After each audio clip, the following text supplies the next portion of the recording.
All right. Well, good evening, everyone. Thank you again for joining us. My name is David Robinson, and I am a member, of Right to Life of Michigan's Black Leadership Committee, something that I have a passion for and that the Lord has placed on my heart um, to be a voice for the voiceless. He says in the Word of God that we are to fight for the oppressed. And there's no greater oppression than those who are in the room. So I'm excited to be before you. I have my brother here, Bob Hesley. In a moment, I'm going to have him introduce himself. But I just want to go over a little bit about what Right to Life of Michigan's Black Leadership Committee does. So what we're doing tonight is actually a part of a four-part series discussion, and that we are presenting and have been presenting this entire month. We're looking at men's roles, rights, voices in life versus abortion decisions. The goal is to share information and raise awareness about abortion in the Black community. It often shocks me how little people know how the abortion rates and how it affects the Black community, and the systemic issues that plays a huge role in it. So I'm excited. I am obviously, of course, I live in Michigan, and I am 32 years old. I've been passionate. I've always been pro-life because I was raised in a Christian household, but I've always taken the weaker approach, where it's like, oh, as long as I'm not doing it. But I never really fully understood the revelation of how it's a human rights issue, and how it's just not good enough for me to say in my corner in my room, oh, abortion is bad. But again, I needed to be a voice to the voiceless.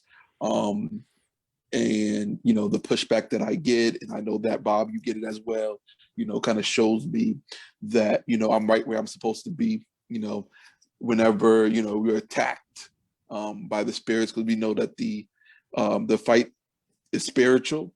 It's not against flesh, but it is indeed spiritual. So I know that I'm doing what God has called me to do in this season, until abortion is completely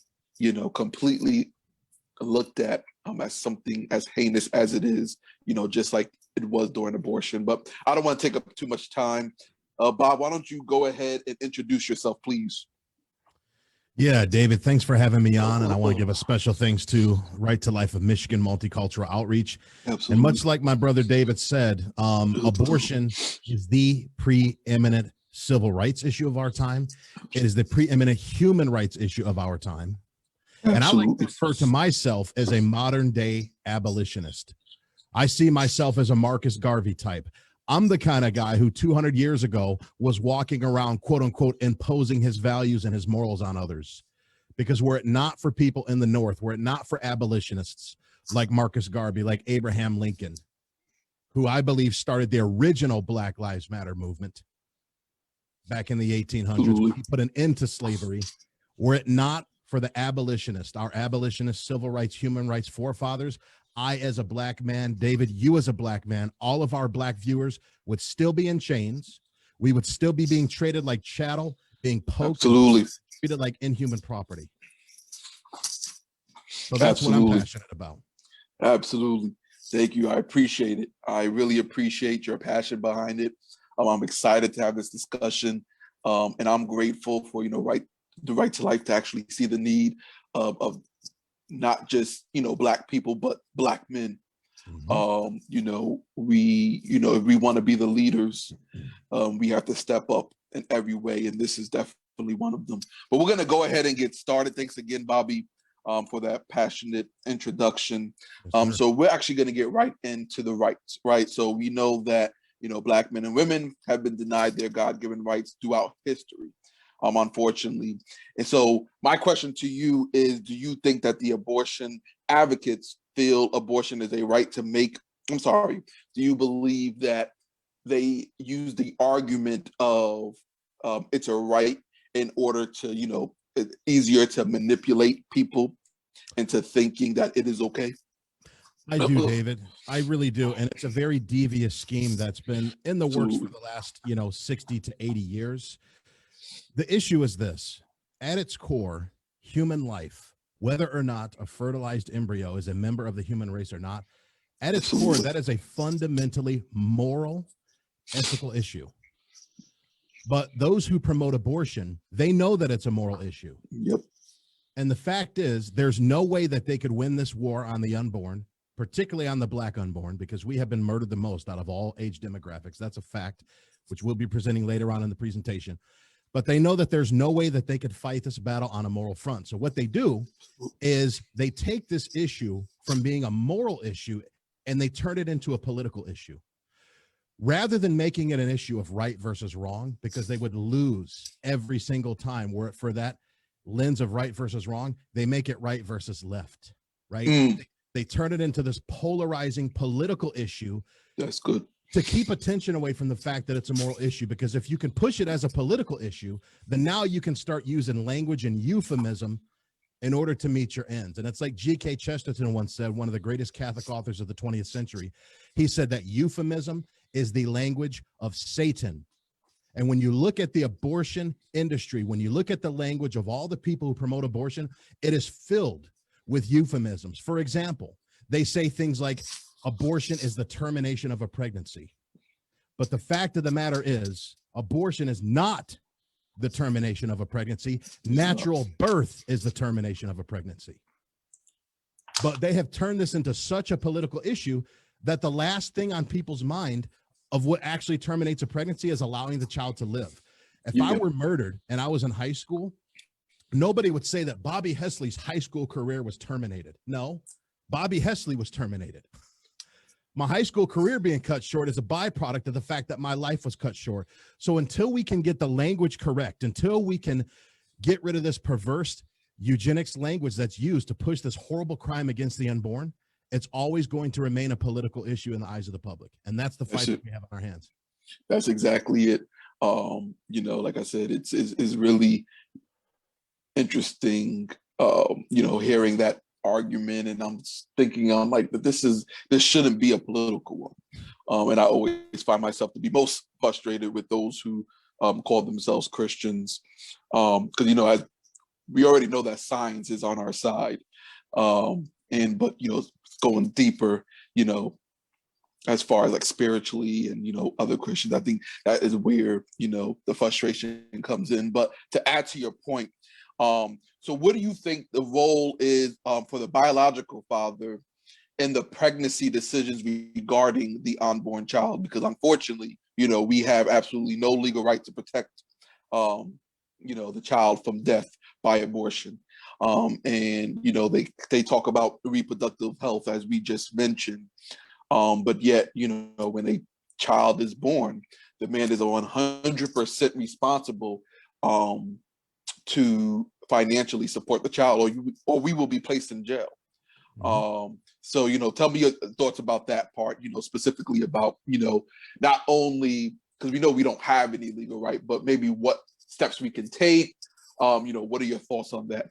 Sure, that's a great distinction that you made, Dave, because it is interesting how there's a selective responsibility that the legal community tries to put on fathers. Like you said, if a man impregnates a woman, he's got all the responsibility in the world towards that child if she decides to let the child live.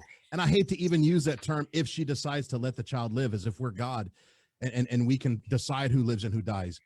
But he has no authority. He has all responsibility and no authority. And to me, that's a diabolical attack on the male gender. It really is. I mean, not to be political, and I don't believe that this is a political point I'm making, because this is an apolitical, presentation that we're doing. But the fact is, there has been a movement in this country going on for the last 60 to 80 years called feminism. And one of the sacraments, the centerpiece of feminism, is abortion. And it's an angry, anti-patriarchy movement. At the core of feminism is hatred of men, hatred of the fathers. We see groups like Black Lives Matter, for example, that was founded by 3 feminists who stated on their website back in the day, before they smartened up and realized that they were being a little bit too honest and transparent, that they said that they are calling for the disruption of the Western prescribed nuclear family. when we hear this term nuclear family, we don't think nuclear in terms of chemical reactions like nuclear missiles or nuclear fission. The term nucleus is a center of something, right? Mm. The center of the family, the nucleus of the family is the father. He is the center of the family. Everything else emanates from the father. So when they say that we want to disrupt the Western prescribed nuclear family, what they're really saying is that we do not want the black father in the home. We want to rip the nucleus out. And when you get that, what you end up with is an epidemic of single mothers, an epidemic of 60 million dead and unwanted babies, because we have all these people that engage in what I call mercy killing. In their minds, they're having mercy on a child. Listen, we don't want you to grow up in poverty. We don't want you to grow up in systemic racism. So we're going to do you a favor and we're going to kill you. That's mercy killing. That's the same justification that other people use in other countries that they actually are honest about and call it mercy killing. Wow. No, that is powerful. And, it's just, hearing that number, it never just stops like piercing right through me. And I do want to add, I apologize, I forgot to mention this earlier. If anyone viewing or watching has any questions, feel free to post it in the comments and we'll try to get to them.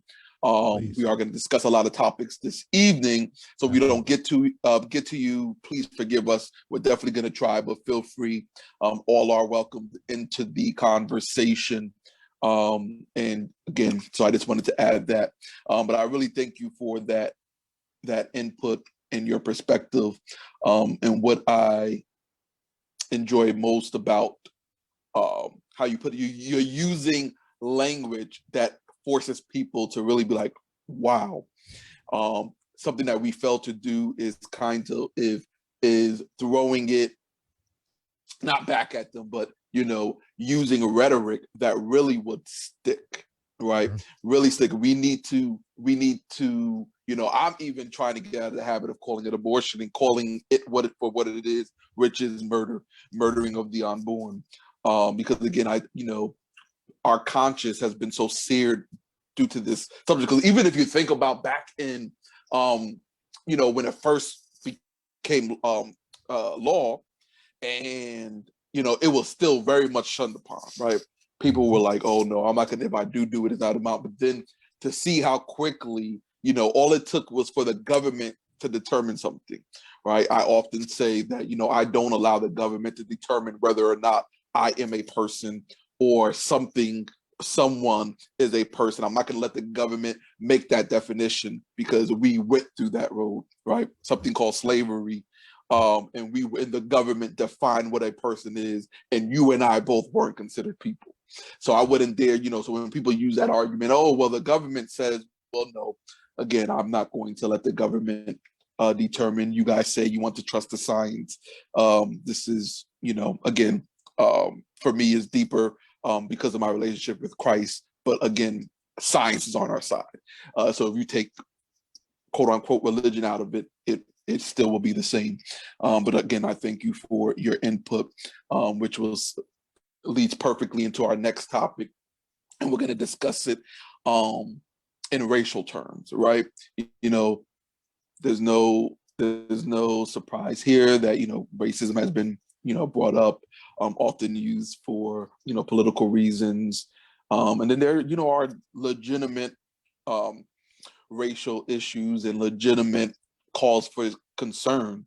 So when looking at the lens of abortion, because again, of course, things like abortion, we often see just one side of the argument used, when it comes to, racism. But you never hear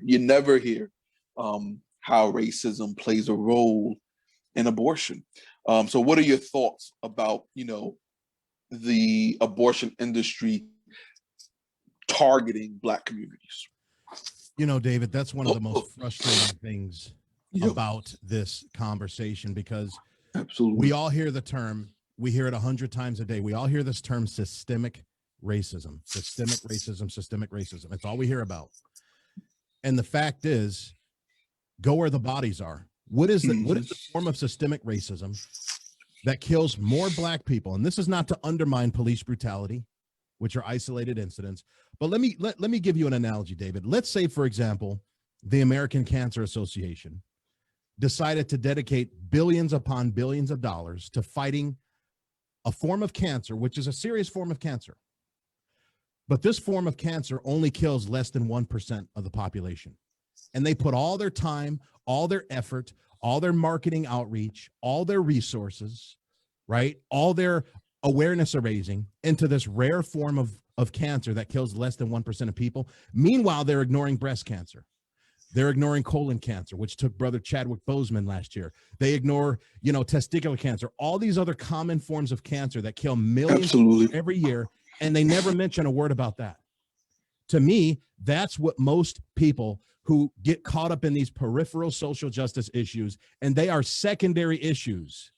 The fact is, police brutality, systemic racism, unemployment, immigration, all these what are known as seamless garment issues that lots of people focus on.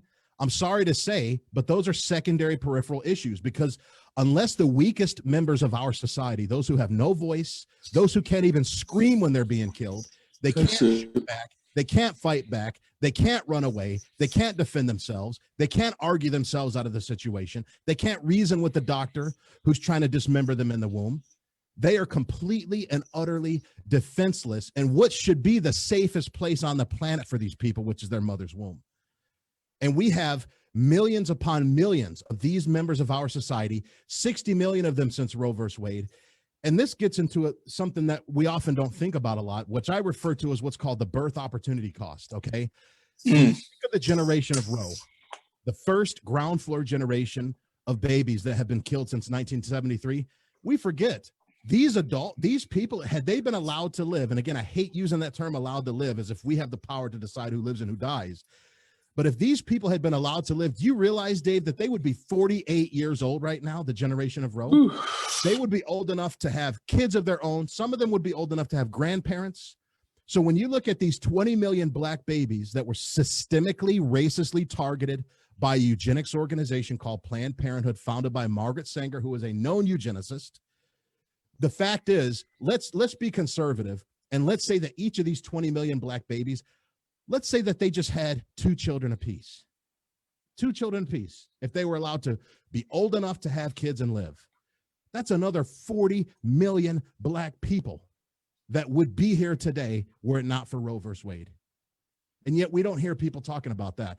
This is why, Dave, you and I have been working since we've been 15, 16 years old, paying thousands upon thousands of dollars of taxes into the Social Security system. We're never going to be able to collect Social Security, because by the time we're old enough to collect Social Security, we'll have had 60 to 80 million Americans that have been aborted and contracepted out of existence that haven't had a chance to pay into the system. And it's not going to be there for us. Those are other costs that we don't think about. We think of the birth opportunity costs of all the other tens of millions that could have been there, the economic impact. And were it not for immigration, were it not for people coming from other countries, we would have an underpopulation problem. We really would, because we keep killing our own, and it's got to stop. Economic impact. Absolutely. Wow. Yeah, no, absolutely. And you touched on Black Lives Matter, the organization, so I don't want to go back to that, but it amazes me when we look at we make, of course, I'm just making I'm rounding the number, but about 13% of the population of Black people. We've been at 13% for decades. But no one wants to talk about why we are at 13%, right? And I'm just okay. And I look at the number, and you try to bring it up, and we're told we're deflecting. But it's like, well, no. If you look at these numbers, think about how many doctors, how many lawyers. Think about how many powerful congressmen and women who will probably be doing a much better jobs than the one that we have currently in office now. Just imagine, the power that lies in that number if that were to grow, right? How many life changers we have killed because we believe the lie that someone is better off dead than possibly maybe, struggling, right? Because I'm sure, and this is a cliche term, but it's also powerful at the same time. The only people who are fighting for abortion have already been born. And if you were to line them all up, if you go to people who, maybe going through a rough patch and who are struggling, and you ask them, do you prefer to die? They will look at you like you're crazy and probably take that as a threat and maybe call the police on you. Mm-hmm. But yet we use that as and it's crazy because we use it as a moral argument as to why we choose to murder children. Mm-hmm. And we are so distracted. And when I say we, the Black community, we're so distracted by everything that's being thrown at us in the media, and that we're not even getting to the root of the issue. We're not even getting to the root. Mm-hmm. As you said, all of those issues are secondary. They are. And we can't address the problem of, why we are underrepresented. Like, how long do we want to be considered the underrepresented community? But you don't want to look at the reasons why we're underrepresented. So I just wanted to add to that. Oh, I'm sorry. Go ahead. No, go. Yeah, go ahead. And think of what you said, Dave. You really, really hit on something, David. I mean, we're in the middle of February. February's pretty much over. We got 11 days left. It's one of the shorter months. Right. And why is it that Black History Month has to be based on accomplishments, which I don't undermine? I mean, I'm proud of all the accomplishments of Black America that they have come up with, the genius and the resilience and the creativity of all these wonderful Black icons. But why do you think it is that we have to use examples that are from 50 years ago, 100 years ago, 150 years ago? Because like I said, 20 to 60 million Black people, when you factor in the birth opportunity costs, have not been given the chance to make their contributions to American culture. And Black History Month, as a result of that, I believe, is much more impoverished than it needs to be. We should have thousands upon thousands, tens of thousands of Black History Month stories. But the fact is we don't. Because like you said, we've aborted lots of pioneers, lots of engineers, lots of doctors, lots of lawyers. We've aborted so many first Black this, so many first African Americans that I shudder to think about how many that number is. I can't, can't help but to think how much better this place would be if those people were given a chance, or they had more people like you and I fighting on their behalf before getting to that point. So that's really powerful. And I do want to, throw out just a couple of numbers so people can actually hear it real time. So there are 28 abortion clinics in Michigan, and more than half of them are Planned Parenthood clinics. And you mentioned what they were earlier.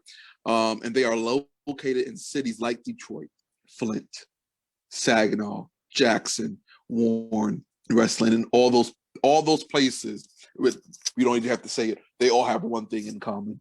Absolutely. And so it's it's really powerful, and it's really important that we continue to have this conversation. I hate even calling them clinics, because clinics is where you actually give people medical care and you help them live. They're slaughterhouses. They're Black butcheries is what they are. Absolutely. No, that's exactly what it is. And actually we did get a question from Jennifer here. So the question is from Barry, and he asks, how can we reach these women making the wrong choice? I know we are going to just touch on this later on in the live, but since he asked, what do you think some ways that we can do our part to keep them from making the wrong choice? Sure. That's a great question, Barry. We appreciate you weighing in tonight, brother. We're really glad to have you. And I would say that, firstly, the way that we have to reach these women is to try to convince them that there is no choice. The minute a woman thinks she has a choice once she's pregnant, we've already lost half the battle. Legal doesn't mean ethical. And I'm going to use an example that's going to shock a lot of people, but I believe that it's in the same category. And it is what it is. If pedophilia was illegal, if pedophilia was legal, let's say the Supreme Court passed some kind of ruling that legalized pedophilia. And I hate to say, but it's already headed there, because you already have people pushing what they call age fluidity, quote unquote. They're already trying to use that satanic euphemism to try to desensitize everybody. And they're trying to push for legalized pedophilia. So just because something is legal doesn't mean it's moral. It doesn't mean that it's right to do. So Absolutely. yes, even though, quote unquote, legally, a woman has a choice to decide whether or not her child should live or die, that doesn't mean that she should use that choice or even think she has that choice from an ethical perspective. I would try our hardest to reach these women in what I call the pre-choice, which is having sex and allowing yourself to be impregnated with a man that you're not married to, that you're not compatible with, that you're not in a situation that you can enter into a covenant that's recognized by both God and man, because that's what's best for that child. We never often think of what's best for the children when it comes to this abortion discussion. We're always only thinking what's best for the parents, particularly what's best for the mother. But what about what's best for the child? And what's best for a child is that he have the balanced masculine and feminine energy that he's raised with. And it's absolutely best for that child that he have two parents who are tied together with a permanent bond that is recognized before God and both and the state. That's what's best for that child. So we have to try to get the conversation to even come before she gets pregnant. And unfortunately, the second biggest scourge in the Black community, which I believe abortion is a symptom of, is the scourge of fatherlessness. Because unfortunately, the welfare state has replaced the Black father. The welfare state, big daddy government, is now the baby daddy. If you think about it, once a woman gets pregnant, everything that a man used to bring to the table to take care of his child, she can now get from the government. She can get food stamps. She can get WIC. She can get Section 8 housing. She can get free education for her children. And I know that by experience, because I grew up on all that. I grew up on welfare. We grew up on food stamps and Focus Hope and waiting for the first of the month to come. And I've been there, okay? And it was because my father wasn't around, God rest his soul. So we have to put the Black father back into the home. And until we can get the Black father back into the home, where that original nuclear family can be restored, we're going to continue to keep fighting this battle and seeing all these symptoms that play out in society. So we got no, absolutely. And I'm glad you mentioned, because I was actually going to add that, the fatherlessness, the roles, right? So, and you mentioned, the attack on the patriarchy, and we have to step up, right? So, to answer Bobby's question, what I believe we need to do is more of our faces, and when I say face, I mean just men in general, need again to be, one of the ones educating, right? Like one of the ones that they see when you walk into, quote unquote, I'm sorry, not a clinic, excuse me, when you walk into a pregnancy center, right? Volunteering your time, because whether society wants to admit it or not, men play a crucial role in society. And when you break down the man, you're going to see society break down, as we're seeing before you, because men are not blameless in this. And we kind of accepted the role of, hey, it's a woman's choice, and we allowed that to silence us. And it worked for me. Like I mentioned earlier in the live that I took the approach where it's like, as long as I don't do it, I'm going to pray that other people don't do it, but I am not going to do anything in my power to stop it. And because oppression, we have a very what's the word I'm looking for? We when we think of oppression, we keep it in a box. So oppression is only for a certain group of people, for certain types of people. But no. If you look up what oppression is, the unborn child. So to Barry's question, I would say to get involved in your pregnancy centers near you, and hey, if you know someone personally, help them out, let them know they are a resource, give them resources, and we will also be giving out some of those resources at the end of this live as well.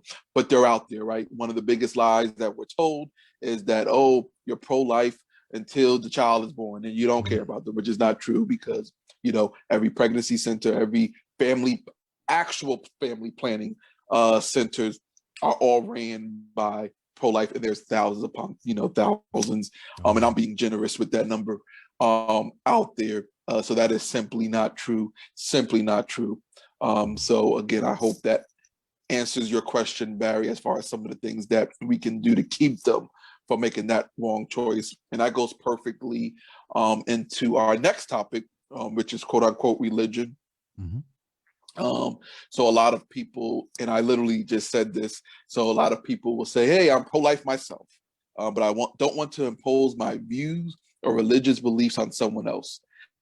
Who am I to tell a woman what she can and cannot do with her own body, right? So these are all arguments that we hear. It's kind of getting old. It's kind of getting tired. Not kind of. They are all getting tired. They're all getting old. But we're constantly in this on repeat, right? That's the talking point for all of them. Who do you think you are? Who do you think you are?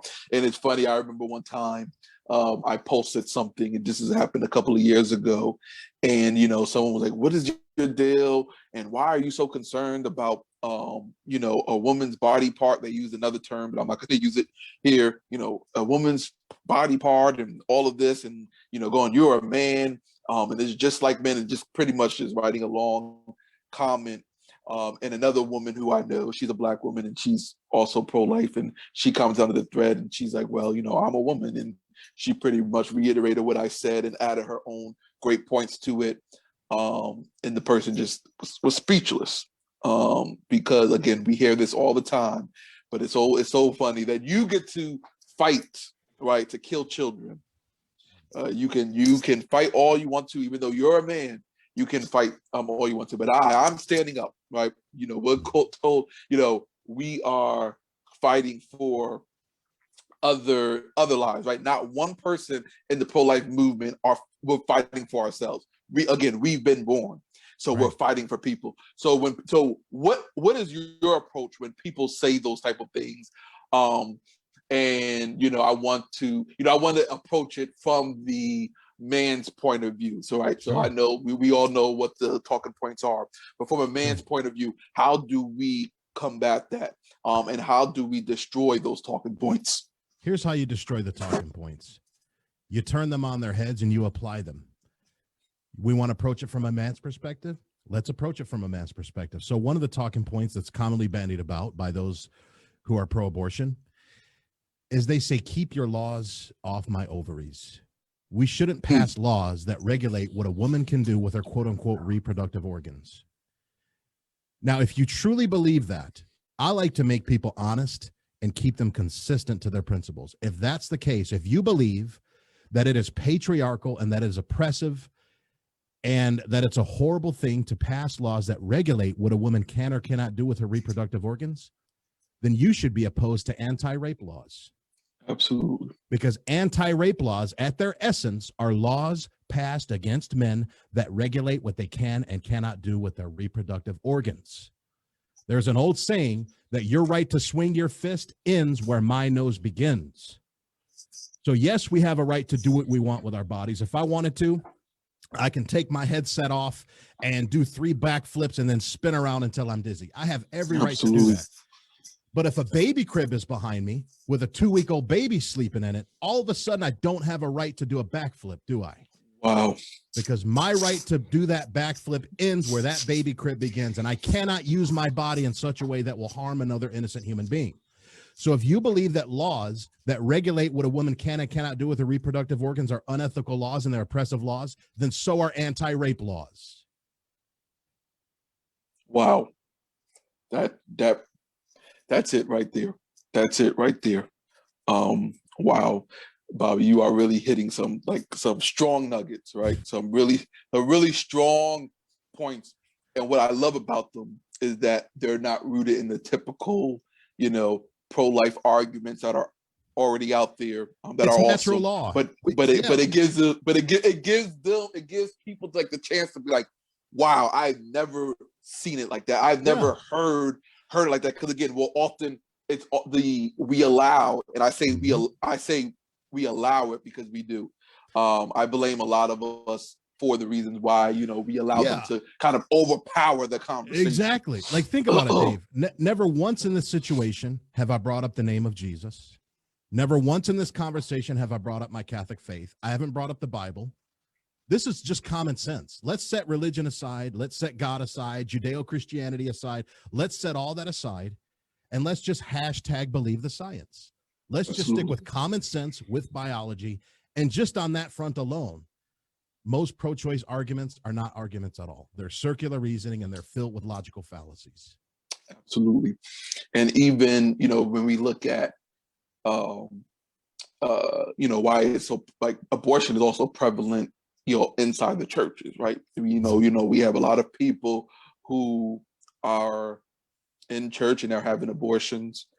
And again, they're only being told one side because many churches out there aren't even touching the issue, right? They feel as though it's too controversial, or it's what they fear losing their tax exempt status. They don't want to be branded political. Yep. Looking out for that bottom line. Yep. That's the word. Oh, it's a political issue. I said, oh, well, no, it's actually a biblical one. It's indeed a biblical issue. Scientific one. Absolutely. So, that was, that's one of the main things. And I'm just like, wow. So when we think about why they're having the abortions in the church, or why it's so prevalent in the church, that is why, right? They don't, a lot of it is just based out of ignorance, right? They're only being told. And, but, hey, if a pastor were to say, speak on what abortion actually is, and the cruelty of it, direct them, instead of saying, hey, don't say nothing to anyone, go ahead and get your abortion. If you're the pastor's child, or, here's the money, don't say anything. Instead, we should be directing them to, and I'm bringing up specifically churches, just because it's regarding the topic that we're in. Right. But, hey, there's a pregnancy center. Why don't you go down to the family planning center? I'll assist you. If, and if you're a man, hey, my wife will assist you. Or pair them up with another sister in Christ. But we got to that point is simply because, we have lost our role, and our position in the church is not to gain followers. We're supposed to be the followers of Jesus.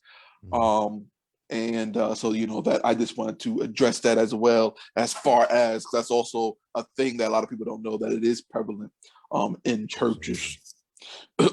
Yeah, and unfortunately, we see a lot of the things that infect society, and I won't speak for the Protestant churches because I'm not Protestant, but I am a lifelong Catholic, and in the Catholic Church, we have a lot of the problems that are prevalent in society that pretty much mirror the church, and that's unfortunate because the church is supposed to lead and not follow. I mean, we have just as high of a divorce rate in the church as we do in public. Just as many men in the church are addicted to pornography as men out in the world. Absolutely. Catholics practice artificial contraception, which our faith forbids, as people out in the world. And like you said, it's the same thing with abortion. Absolutely. So we have to work. It's, cleansing starts with God's own household, it says in scripture, and we have to start with our own household. And, until we can change ourselves, we're not going to change society. Absolutely. Now, unfortunately, time is winding down. I can't believe it is 7:43 already. Feels like 5 minutes, doesn't it? Right. So a lot of these topics we kind of addressed while addressing other topics. So I'm going to skip a couple of them simply because we've already addressed them. But I do want to touch on this. This is very important. And that is the repercussions, right? The repercussions, and how can we help men better understand that abortion is not about fixing a problem, but rather about creating new ones, right? And we know the link between violence in the womb and violence in the street. There are a lot of disorders that people don't even address, right? We talk about the post-abortion syndrome. It's a form of PTSD, depression, suicide, right? We have certain, and it is mind-boggling because, the same people who fight endlessly to protect the murder of an unborn child, when they personally lose a child, they're writing these long statuses and they're posting about it, and your abortion. Yeah. And I'm just, and And when they lose a child, let's say, through miscarriage, they want that sympathy, and they want, they want that they feel the effects of it, and they call it the loss of pregnancy. Pregnancy loss. Pregnancy is a loss, and they literally talk out both sides of their mouths. And I listened to them, and I said, but you were literally on a platform screaming, shout your abortion. You lost a child, and you feel that heaviness, and and now you're like, oh, we need to bring awareness to pregnancy loss. Well, there's plenty of us. We're bringing it now. Why don't we talk about pregnancy loss where it's by choice? But we don't want to discuss that. And I'm in no way, for clarity, I'm in no way say that we shouldn't give compassion to these people, or these women who seem to be double-minded. I'm just pointing out is that even as much as you fight for it, subconsciously we still know how wrong it is, and we still know that there is an actual emotion attached when you become pregnant. I'm speaking specifically to women. So I wanted to touch on those things, because a lot of people don't know that those are real issues that people face when after have abortion. I know people who it's been years removed, they repented, done all of that they can do, and still say, wow, imagine if that was my son that I always wanted. Imagine if it was a daughter I always wanted. Imagine, or unfortunately, sometimes abortion may cause women to be unable to get pregnant. Yeah, and so down the road they're dealing with that as well. So now they may be married or wanting to get married, and they're unable to produce life because of that decision that they made. I always tell people that though we are all forgiven for the mistakes that we've done after repentance, but we're not always separated from the consequences of those, and we do have to deal with that. And so I did want to bring that up, because that's also lost in the conversation about that as well. Yeah, there's an old saying that God forgives, but nature punishes. And I've even read of studies that have proven that every time a woman becomes pregnant with a child, that she carries a small amount of that child's cells in her body for the rest of her life. So she will always have a connection to that child, whether she brings it to term or whether she miscarries it or whether she aborts it. That child is always going to be her child, and she's always going to know that it's her child. And I've encountered post-abortive mothers and fathers that even though they didn't quote unquote have the baby, even though they quote unquote terminated the pregnancy, if all it was a pregnancy that was terminated, then why do they get depressed every Mother's Day? Why do they get depressed every Father's Day if it wasn't a child, and if they weren't legitimately and scientifically and morally and ethically a parent? And if we truly believe in choice, if we truly want to become a pro-choice society, I say that we come up with creative legislation that calls the bluff of that, where we mandate that every single abortion clinic, every Planned Parenthood clinic, whether it's in the inner city or in the suburbs, that they also have an adoption agency built into it. Half of it is abortion clinic, the other half is an adoption agency. And let's give these women a real choice. Absolutely. And if we were to push legislation like that, I guarantee you the pro-aborts would be marching Congress. They'd be going to D.C. wearing their lady part hats, and they would do everything that they could to stop legislation that was truly pro-choice, that mandated adoption agencies so they can really have the choice. No, and that actually goes, what we can do to limit that choice. So that goes back to, our earlier point in our earlier topic.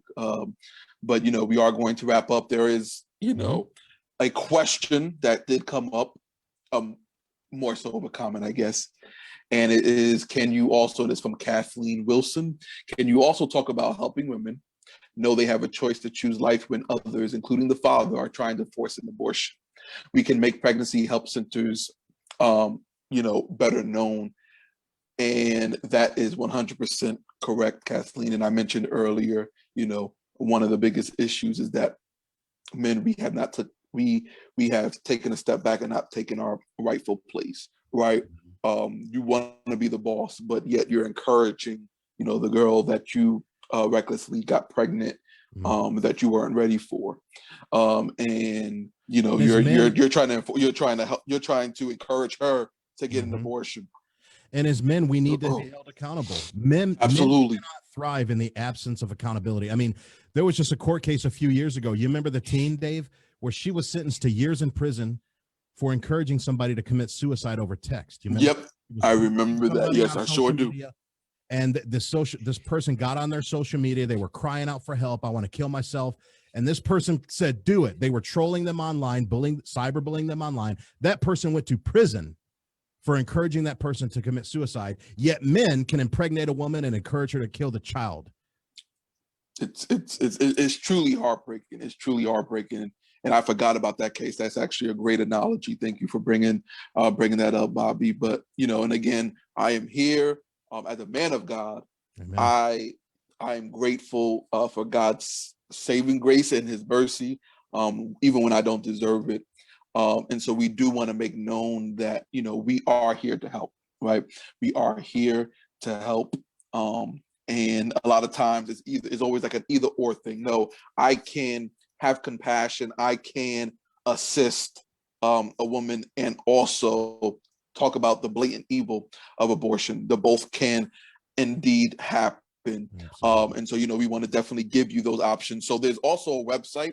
This is also to Kathleen's question as well. helpthed.org. So that's helpthed, no spaces, of course, .org. And they will give you a list of links to helping with housing, childcare, material assistance, healthcare, and counseling. And again, they are out there. They try to suppress this information, but they are indeed out there. And I'm sorry, I think I said help in the D. So it's helpin.org. I apologize for that. I think I've got to add the in there, but so it is out there. So we encourage you all, and I believe that they will be posting some links in the comment sections as well.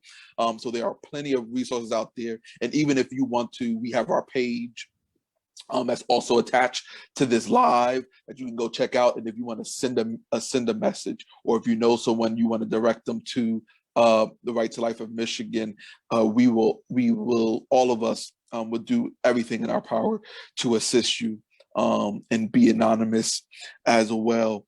So again, we thank you all for joining us. Bobby, you are amazing. Thank you for the nuggets that you dropped tonight. Can I make a final closing statement? Oh yes, absolutely. Go ahead. I'm sorry. Yes. For those of you who are pro-abortion, we love you. Absolutely. For those women of you who have had abortions, we love you. For those of you women who are contemplating getting an abortion, we love you. We love everybody who falls on every side of this dialogue, this conversation, this argument, whatever we want to call it. We love you. And we also love your children, whether dead or alive. We love your babies, and we hope that you choose life. Please choose life. God bless you. Thank you so much, Bobby. I apologize for not giving you that opportunity to give your last thoughts, but absolutely, I share the same sentiments. But unfortunately, we are out of time, so we are going to wrap it up here. Again, thank you, Bobby. And thank you for sharing so boldly. It's always excited to see another brother and, to really fighting the good fight. So I look forward to connecting with you. We're definitely, we have each other's information. So I look forward to, I'll be heading back I'm out of state right now visiting my family, but I'll be heading back to Michigan on Friday. So I will be back in Michigan. So I'm definitely excited to continue this fight. And please also take inspiration from our guest tonight. As he mentioned, we love you. And also share the facts about abortion and teach and promote the preciousness of human life, care for and minister to those who are hurting from a past abortion, and promote self-respect and abstinence among young people. And if there is a man listening to this who feels inspired to get involved in the pro-life movement, please go to RTL, and that's an acronym for Right to Life. So RTL.org to find out how to do that. And please come back to this page next week to watch as we present Love Them Both and prove that pro-life activists love all life. Again, we mentioned earlier that it's a huge misconception that, we only care about the child until it's born. Not only is that untrue, but they're just not factual. And as we mentioned, the resource centers and all those things, we care about people, as they say, from the womb to the tomb. And so, yes, so please join that awesome discussion next week with some other guests that we have. And again, thank you all, and you have a great night and be blessed. Take care. Thank you.